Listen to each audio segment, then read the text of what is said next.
നമ്മളൊന്ന് ഇവിടെ ഡിസ്കസ് ചെയ്യാൻ പോകുന്നത് നമ്മളൊരു ലെഡ്ജർ ക്രിയേറ്റ് ചെയ്യുന്ന സമയത്ത് നമ്മളതിൻ്റെ GST നമ്പർ വെച്ചിട്ടാണെങ്കിൽ നമുക്ക് ഈ അഡ്രസ്സ് അതിൽ നമുക്ക് എന്ത് ചെയ്യാം, ഓട്ടോമാറ്റിക്കലി നമുക്ക് അപ്ഡേറ്റ് ചെയ്യാൻ പറ്റും. അതെങ്ങനെ നമുക്ക് നോക്കാം. അപ്പോൾ അതിന് വേണ്ടി നമ്മൾ ആദ്യം ഒരു ലെഡ്ജർ ക്രിയേറ്റ് ചെയ്യാൻ പോവാണ്.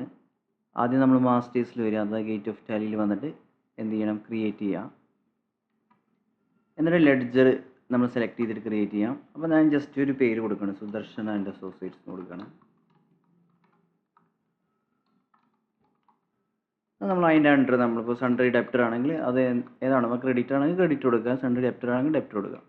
എന്നിട്ട് നിങ്ങൾ എന്ത് ചെയ്യുക, ഇവിടെ നേരെ വന്ന് താഴെ നമുക്ക് അഡ്രസ്സൊന്നും ഇപ്പോൾ നമുക്ക് കൊടുക്കേണ്ട ആവശ്യമില്ല, ഓട്ടോമാറ്റിക് നമുക്ക് വരുത്താൻ പറ്റും അത്. അപ്പോൾ അതിന് വേണ്ടി നമ്മൾ റെഗുലർ ഏതാപ്പോൾ റെഗുലർ ആണെങ്കിൽ റെഗുലർ കൊടുക്കുക, കോമ്പോസിറ്റ് ആണെങ്കിൽ അത് കൊടുക്കുക കേട്ടോ.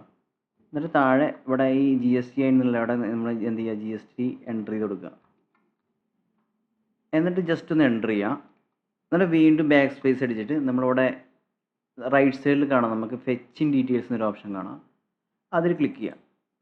എന്നിട്ട് നമ്മൾ എൻ്റർ അടിക്കുക. അപ്പോൾ നമുക്ക് കാണാം നമ്മൾ ആ അഡ്രസ്സ് നമുക്ക് ആസ് പെർ പോർട്ടൽ പ്രകാരമുള്ള അഡ്രസ്സ് അവിടെ കാണാം. അത് നമുക്ക് ഇവിടെ എന്ത് ചെയ്യാം, നമ്മുടെ ലെഡ്ജറിൽ അപ്ഡേറ്റ് ചെയ്യാം. അപ്പോൾ ഇവിടെ Alt W അടിച്ച് കഴിഞ്ഞാൽ നമ്മൾ ആ പോർട്ടൽ പ്രകാരം നമുക്ക് എന്ത് ചെയ്യാം, അപ്ഡേറ്റ് ചെയ്യാം. അപ്പോൾ Alt W ക്ലിക്ക് ചെയ്യാം.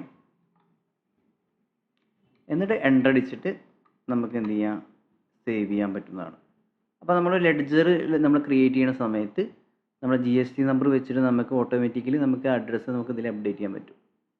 ഓക്കെ.